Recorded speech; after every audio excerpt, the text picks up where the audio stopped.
है। लीजिए सुनिए फोन इन कार्यक्रम फोन करो छत्तीसगढ़ी गीत सुनो। प्रस्तुत करता है तारकेश्वरी आसुदानी।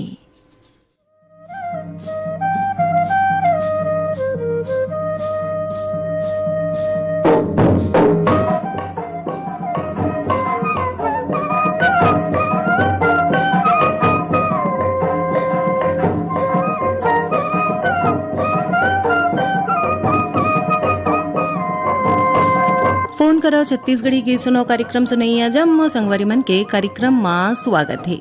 स्वीकार करो तारकेश्वरी के जय जोहार।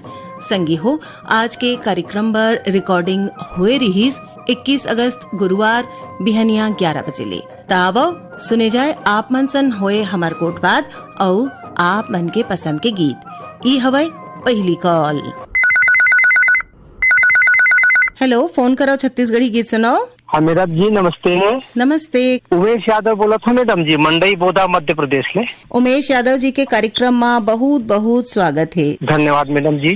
4-5 साल पहले लगाए रहे मैडम जी। आज एक कार्यक्रम में कॉल करे हो, का कहना चाहत हो भैया? मैडम जी मैं बहुत दिन बाद फोन करे हो, बहुत पुराना श्रोता घलो को 2008 से बड़ दिन में आप मन याद करे हो मैडम जी, और फोन घलो लग गई मोर।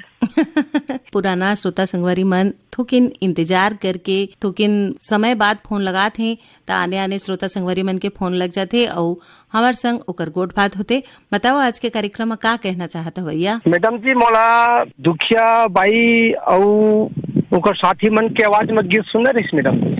गीत जरूर सुनबोन। पहली अपन बारे में कुछ बताओ, का हाल चाल है मंडई बोदा के, आप मन के परिवार के? जी मैडम जी हाल चाल तो बहुत बढ़िया है। मौसम थोड़ा कभी थोड़ा खराब चलत है मैडम जी, सर्दी खांसी से प्रभावित है क्षेत्र है।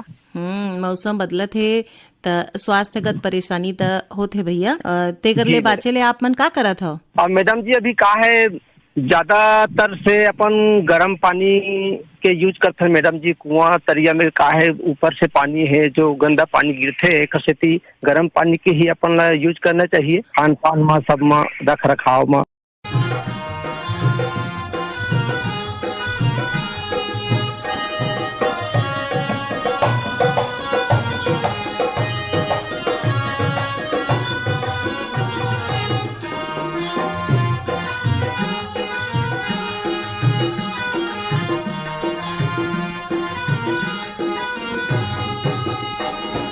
चारों मुड़ा बादर छहे टिपिर टापर पानी चूहे, आजा मोर सुना आजा। चारों मुड़ा बादर छहे टिपिर टापर पानी चूहे, आजा मोर सुना आजा। तोर बिना मोल सुनना लागे तही बता दे, कैसे कराऊं मोरे राजा। तोर बिना मोल सुनना लागे तही बता दे, कैसे कराऊं मोरे राजा। मन मथोर को धीरज नहीं है या सुभरे है नैना, मोरे आज सुहाना, मोरे आज सुहाना तार साथ रे नैना, मोरे आज सुहाना तार साथ रे नैना। संजा के बेरिया पीपर रुख माया सुधार मैना, संजा के बेरिया पीपर रुख माया सुधार मैना। मोरे आज सुहाना तार साथ रे नैना, मोरे आज सुहाना तार साथ रे नैना।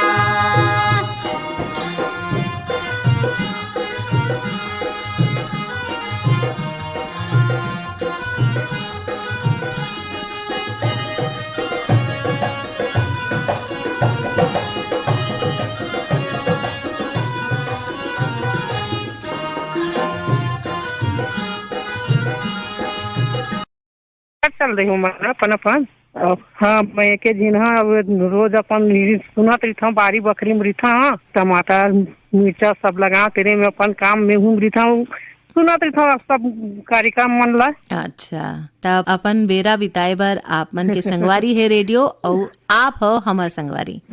तो बताओ आज के कार्यक्रम में कौन कलाकार मन के कौन से गीत सुनना चाहत हो? तीजापुरा आवाज है तो आप मन के पसंद में आवाज सुने जाए। ये गीत फोन करे बर बहुत बहुत धन्यवाद। धन्यवाद दीदी। मई के रसता जो हाथ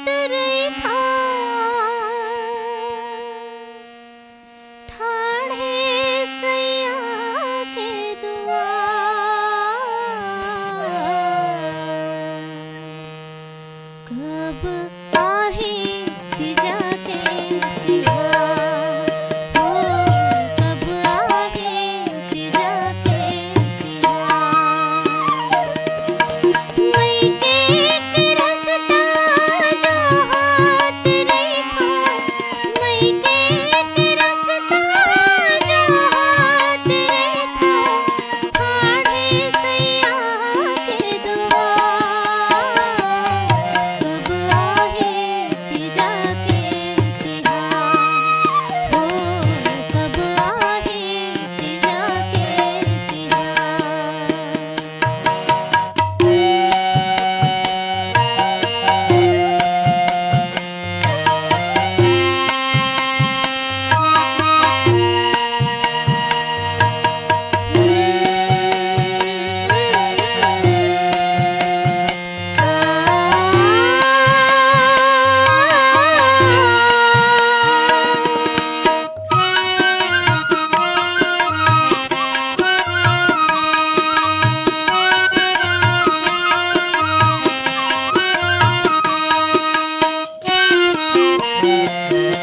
सासे ससुर मोला नहीं भाए जिस दिन देखे ताना देकर लीला हो लेथे ननदिया चारी के गाथे गाना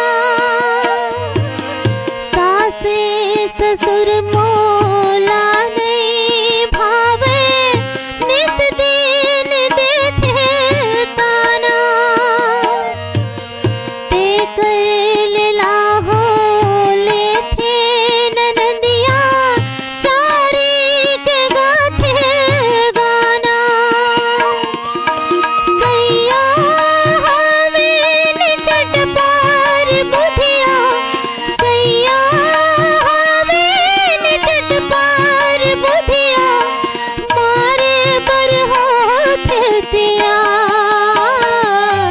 कब आहे तिजा के तिहार हो कब आहे तिजा के तिहार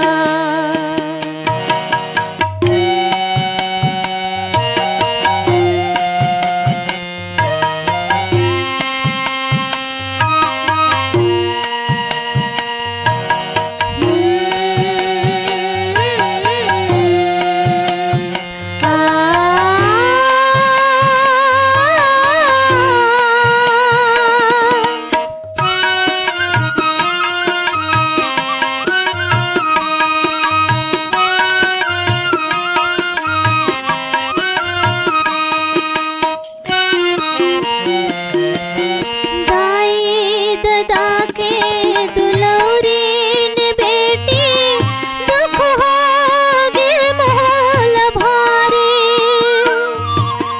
झर झर झर झर आंसू गिरत है माया भागिन नारी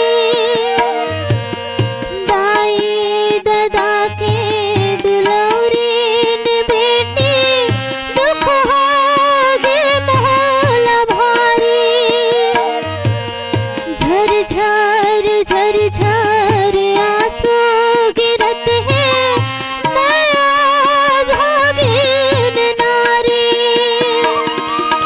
हे विधाता तनीर मोहे हे विधाता तनीर मोहे सबके बने रखवार कब आहे तिजा के तिहार हो कब आहे तिजा के तिहार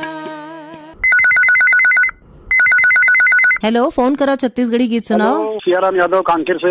सियाराम यादव जी, कार्यक्रम में आपन के बहुत बहुत स्वागत है। का हाल चाल है आपमन के कांकेर के? हाँ बढ़िया है मैडम, पानी गिरत नहीं अभी। तो आपमन खेती बाड़ी करत हो? नहीं दीदी, मैं हर वही काम करता हूँ। आज लगे पहली बार। पहली गाँव कौन लगे है आपमन के?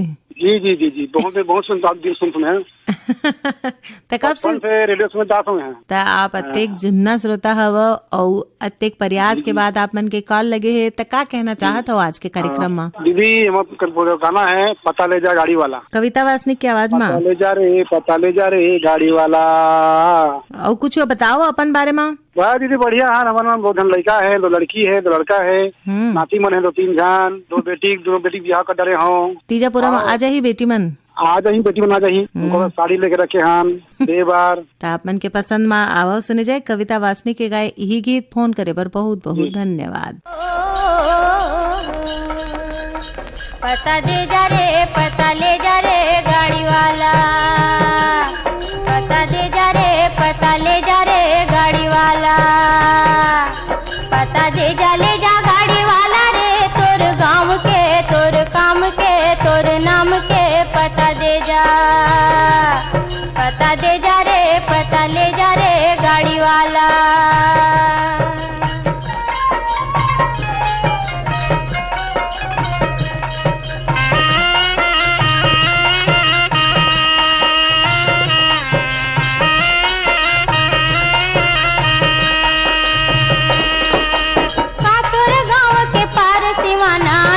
खाना के पता का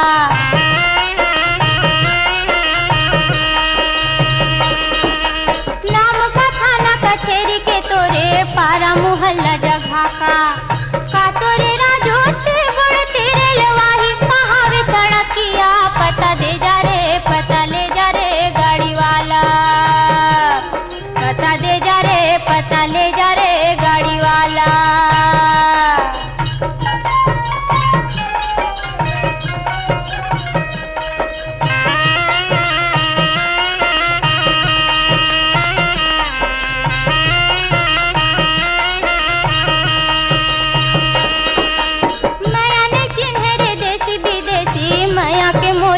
तोल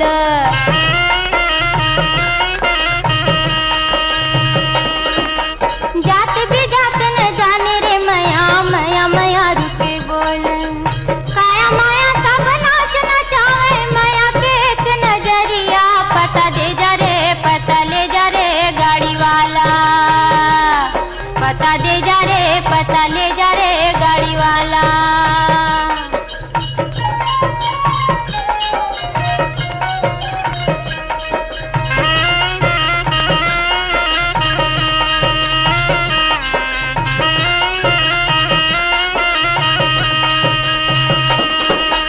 जियत जागत रही बेरे बैरी भेजबे काबुल चिठिया।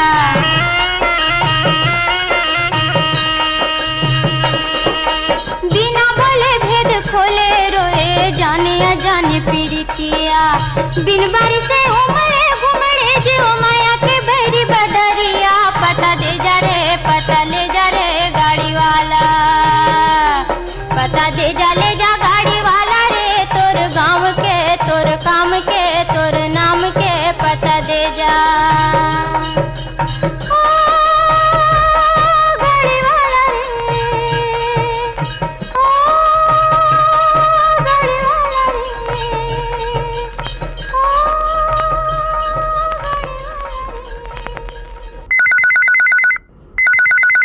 हेलो फोन करो छत्तीसगढ़ी गीत सुनाओ। हेलो राम राम दीदी। राम राम भैया कौन बोला था?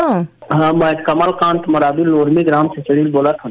कमलकांत मरावी जी कार्यक्रम में आप मन के बहुत बहुत स्वागत है। धन्यवाद दीदी धन्यवाद। पिछली घाव कॉल कब लगे रही आप मन के भैया? मोर कॉल लगे रही से वही मई जून के आसपास लगे रही। कमलकांत जी आप मन तो हमार अब्बड़ नियमित श्रोता हवो। आप मन के ईमेल हमन तक पहुंचत रही थे और आप मन के पसंद के गीत हमन सुनावे के कोशिश करत हन। बताओ का कहना चाहत हो आज के कार्यक्रम में फोन लगाए हो? अब का कहिबो दीदी। अब हमन तो अब जुन्ना श्रोतायान के हमन जम्मो कार्यक्रम ला बढ़िया मस्त सुनथन और ओखर उपयोग भी करथन। हमन फायदा भी लेथन किसानवाड़ी से।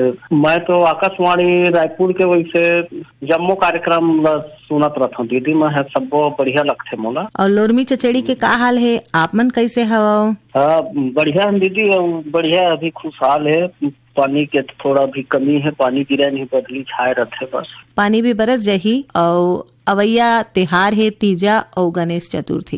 कैसे मनाए जाते हैं आप मन के गांव में ये तिहार? अब तीजा पूरा बढ़िया हमारे छत्तीसगढ़ के प्रमुख तिहार है दीदी। अब बहनी बेटी मन ला लेवा के आथन लाथन और बढ़िया धूमधाम से मनाथन, खरमान गौन करथन। गणेश तो अब जगह जगह में मारते दीदी, बढ़िया उल्लाह उत्साह के साथ मढ़ाते और मस्त विसर्जन भी करथन। ओला 9-10 दिन पूजा करके ऐसने सब मन के ऊपर गणेश जी के कृपा बने रहे, भाई बहनी के प्रेम बने रहे, माया दया बने रहे। बताओ भैया, आज के कार्यक्रम में कौन कलाकार मन के कौन सी गीत सुनना चाहत हो? हाँ, मोला गीत सुना दे दीदी। निका साहू के स्वर में है गीत, जोड़ा मोला जान देना, बैहा मोला जान देना, तीजा आगे भादो लग के पोरा के तिहार। ताप मन के पसंद में आवो सुने जाए निका साहू और संगवारी मन के गाए यही गीत। फोन करे बर बहुत बहुत धन्यवाद। देना भैया ले हे आए है ना, जोड़ा मोला जान देना भैया ले हे आए है ना, भादो लागे आगे तीजा पोरा के तिहार, भादो लागे आगे तीजा पोरा के तिहार, जोड़ा मोला जान देना भैया ले आए है ना, भादो लगे आगे तीजा पोरा के तिहार, भादो लगे आगे तीजा पोरा के तिहार।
हेलो, फोन करो छत्तीसगढ़ी गीत सुनाओ। अंकु सिंह ध्रुवे बोला था मैडम। अंकु सिंह ध्रुवे जी के कार्यक्रम में बहुत बहुत स्वागत है। कहाँ ले बोला था भैया आप मन? लीला टोला से बोला था मैडम। लीला टोला कहाँ पड़ा थी भैया? ये पुष्पराजगढ़ ब्लॉक में पड़ा थे, राजिन ग्राम। क्या करा था आप मन? खेती किसानी करा था मैडम। तो खेती में का बोए हो आज? धान है, सोयाबीन है मैडम। और परिवार में कौन कौन है? मम्मी पापा और पत्नी है, 2 बच्ची हैं मैडम। और हमारे कार्यक्रम कब कब सुना था भैया? सभी कार्यक्रम सुना था मैडम। चौपाल हो गया, नमस्कार रायपुर, सभी कार्यक्रम सुनते हैं मैडम। तो आज के कार्यक्रम में फोन लगाया हो, का कहना चाहता भैया?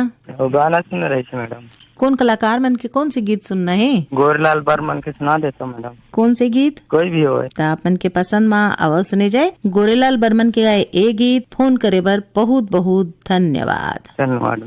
मोरे धोना लखावा दे बीरो पानी रे पान ठेला वाला, मोरे धोना लखावा दे बीरो पानी रे पान ठेला वाला।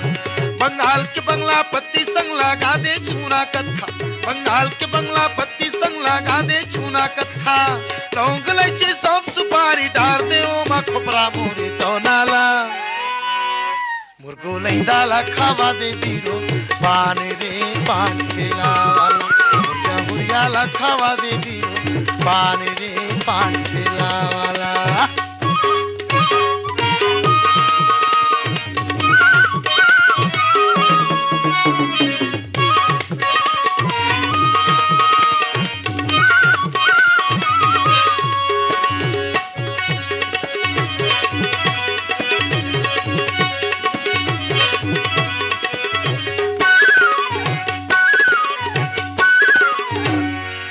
अरे ऐसन पान खवा दे भैया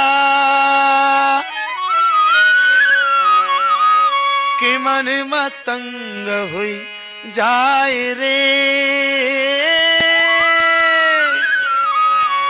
मीठ के मारे सुंदरी बोले ठेला वाला हाय रे। ऐसन पान खवा दे भैया गोरी के मन भाई, ऐसन पान खवा दे भैया गोरी के मन भाई। और पान खावत हमरो सगरो दिन हा पाएगा मोरी तौनाला, मुर्गो लैंदाला खावा दे बीरो पानी रे पान ठेला वाला, मुर्जा हुंजाला खावा दे बीरो पानी रे पान ठेला वाला।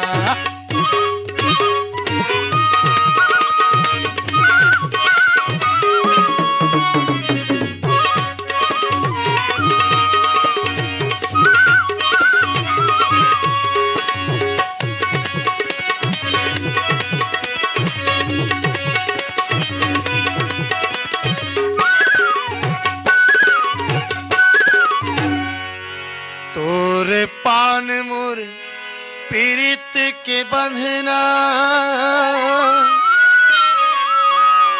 माया लागा जोरे रे। ऐसन माया वाली पाओ माया राजन तोरे लाली गुलाली ओट जावे रस्मा डोले पाला, लाली गुलाली ओट जावे रस्मा डोले पाला। दुर्ग शहर के सुंदरी कहीं ना मारे रे इनके भाला, मोरे दौनाला ई मोरे दौनाला खावा दे बीरो पानी रे पान ठेला वाला, मुर्जा हुरिया खावा दे बीरो पानी रे पान ठेला वाला। बंगाल के बंगला पत्ती संग लगा दे चूना कत्था, बंगाल के बंगला पत्ती संग लगा दे चूना कत्था। लौंग इलायची सौंफ सुपारी डाल दे माजरदा मोरी तौनाला, ई मुर्गो लैंदाला खावा दे बीरो पानी रे पान ठेला वाला, मुर्जा हुरियाला खावा दे बीरो पानी रे पान ठेला वाला, सुंदरियाला खावा दे बीरो। हेलो, फोन करो छत्तीसगढ़ी गीत सुनाओ। नमस्ते दीदी। नमस्ते भैया, कौन बोला था? मैं शौकलाल साहू कोलारी से बोला था। शौकलाल साहू सूतिया पाठ। शौकलाल साहू जी, कार्यक्रम में आपन के बहुत बहुत स्वागत है। धन्यवाद दीदी। का करा तो आप मन सुतिया पाठ में भाई के डोंगरी वोंगरी आ घूमेला मंदिर है वहाँ देखे के लिए। काखर संग आए हो अकेला? नहीं ये धावे साथ में कली है क्षेत्र में। त संगवारी मन संग घूमे बर आए हो और हमार तीर फोन लगाए हो, बताओ का कहना चाहत हो आज के कार्यक्रम में? बहुत बहुत धन्यवाद दे दीदी आकाशवाणी रायपुर ला। कौन कौन से कार्यक्रम सुनो तो आकाशवाणी रायपुर के? फोन करे छत्तीसगढ़ी गीत सुनो, चौपाल है, दीवानी है, बहुत अच्छा लगता है मन तो। और परिवार में कौन कौन है आप मन के? भाई के 2 भाई हमान, वो तो कार्यक्रम में जाते हैं, छोटे है बच्चा ना। आप मन का करत हो? आप मन खेती बाड़ी करते दीदी महू हाँ, और मिस्त्री काम में जाते हो, ठेकेदार हो। अच्छा तो आज के कार्यक्रम में फोन लगाए, बताओ कौन कलाकार मन के कौन से गीत सुनना चाहते हो भैया? अब गणपति आने वाला है दीदी, अब का है गणपति वंदना सुना दे देख देवता मामा महादेव बड़े है। आप मन के पसंद में आवाज सुने जाए ए गणपति वंदना। फोन करे बर बहुत बहुत धन्यवाद। धन्यवाद दीदी। देवता मामा महादेव बड़े माता माँ बड़े पार्वती, जेकर बेटा ला बंदा मजेला कथे गणपति, जेकर बेटा ला बंदा मजेला कथे गणपति। देवता माँ महादेव बड़े देवता माँ महादेव बड़े माता माँ बड़े पार्वती, जेकर बेटा ला बंदा मजेला कथे गणपति, जेकर बेटा ला बंदा मजेला कथे गणपति।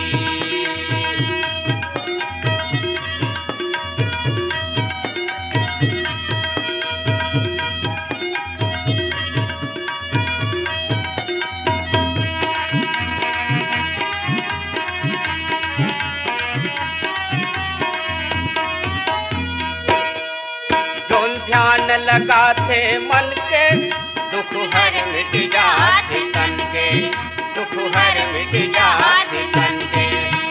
ध्यान लगाते मन के दुख हर मिट जाते तन के, दुख हर मिट जाते तन के। अही विपत के हर यारे संगी, अही विपत के हर यार संगी, ऐसन ये घर बिंदी, जेकर बेटा ला बंदा मजेला कथे गणपति, जेकर बेटा ला बंदा मजेला कथे गणपति।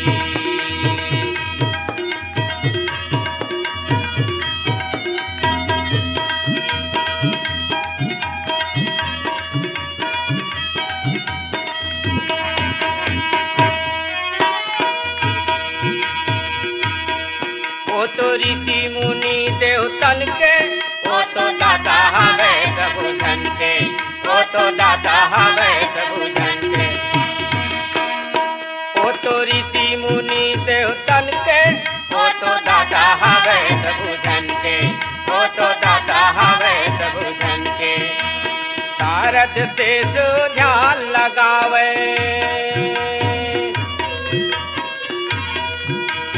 शारद से तो ध्यान लगावे, ऐसन ये खरमती,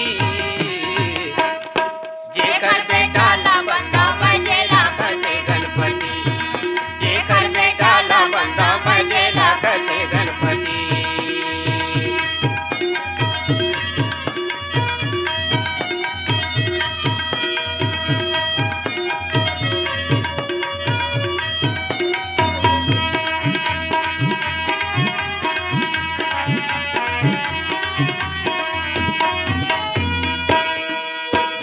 कैथे अंतर जामी, जेकर भाई कार्तिक स्वामी, जेकर भाई कार्तिक स्वामी।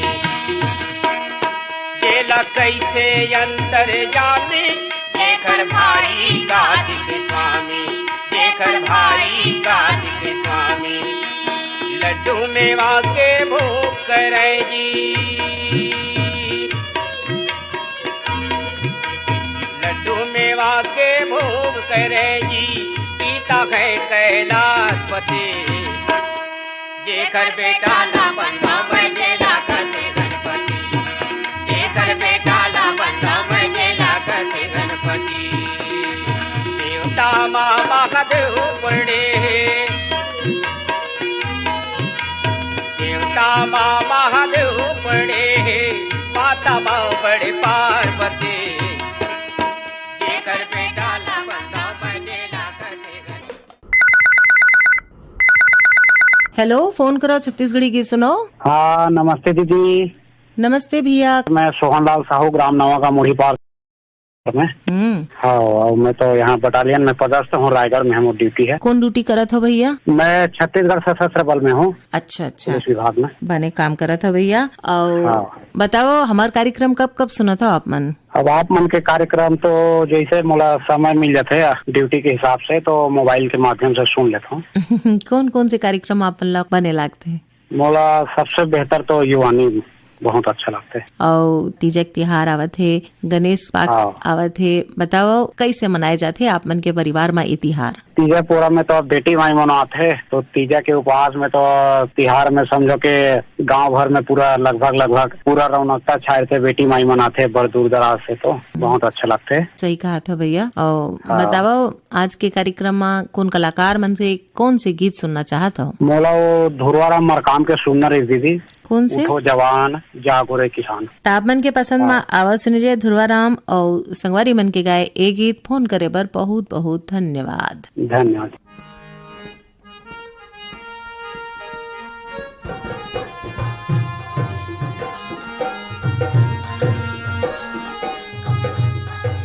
उठो जवान जागो रे किसान जागो रे। उठो जवान जागो रे किसान जागो रे। पानी पसिया पेज पी के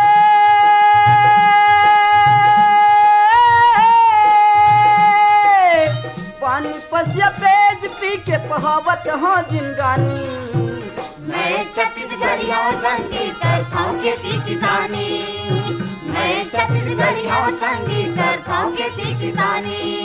उठो जवान जागो रे किसान जागो रे। उठो जवान जागो रे किसान जागो रे।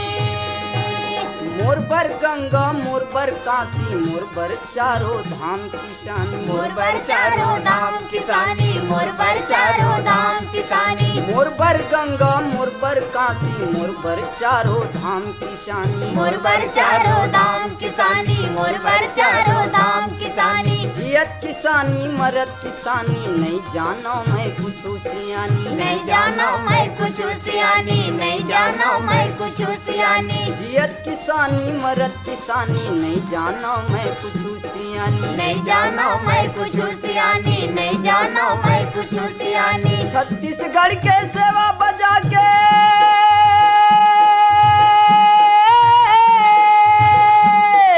छत्तीसगढ़ के सेवा बजा के लिखबो करम कहानी। मैं छत्तीसगढ़िया संगीत करता हूँ खेती किसानी। मैं छत्तीसगढ़िया संगीत करता हूँ खेती किसानी। उठो जवान जागो रे किसान जागो रे। उठो जवान जागो रे किसान जागो रे। छत्तीसगढ़ के भूइया माँ छित कहे हमर कुरिया। छित कहे हमर कुरिया। छित कहे हमर कुरिया। छत्तीसगढ़ के भूइया माँ छित कहे हमर कुरिया। छित कहे हमर कुरिया। छित कहे हमर कुरिया। गाँव के ताई दीदी बहनी बर अब बढ़े मोर पिरिया। अब बढ़े मोर पिरिया। अब बढ़े मोर पिरिया। गाँव के ताई दीदी बहनी बर अब बढ़े मोर पिरिया। अब बढ़े मोर पिरिया। अब बढ़े मोर पिरिया। लड़का खोरुआ जम्मो जनसंग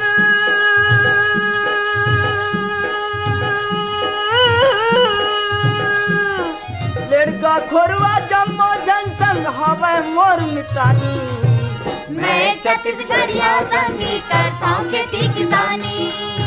मैं छत्तीसगढ़ी हूँ संगी करता हूँ खेती किसानी। उठो जवान जागो रे किसान जागो रे। उठो जवान जागो रे किसान जागो रे। हेलो, फोन करो छत्तीसगढ़ी गीत सुनाओ। राम राम दीदी। राम राम भैया। मैं लोरी सांझ बड़पुरा साहब बोल रहे दीदी। जिला मुंगेली, लोरमी, तहसील सहसपुर मोर गाँव। कार्यक्रम में आपन के बहुत बहुत स्वागत है। का हाल चाल है लोरमी सहसपुर के? बढ़िया मस्त दीदी। हमारा गाँव निर्मल ग्राम हो गए है, हमारा पंचायत। बहुत बने बात है कि निर्मल ग्राम हो गए आप मन के गाँव, और ए सब मन के प्रयास ले हो सकत है। सब जम्मो संगवारी मन जुरही अपन अपन तई प्रयास करही तभी ए सफलता हासिल करे जा सकते। हाँ दीदी, हाँ दीदी। और अपन बारे में कुछ बताओ, अपन कैसे हवो? खेती हम मस्त दीदी, खेती किसानी काम चलत अभी निराई कोड़ाई। अबे तीजा पोरा से बहनी में लेवा जाबो। हाँ, कैसे मनात हो तीजा पूरक तिहार और गणेश पाक आवत है? हम एक नंबर हमारे गाँव मनाते जी तीजा पूरा त्योहार और गणेश उत्सव।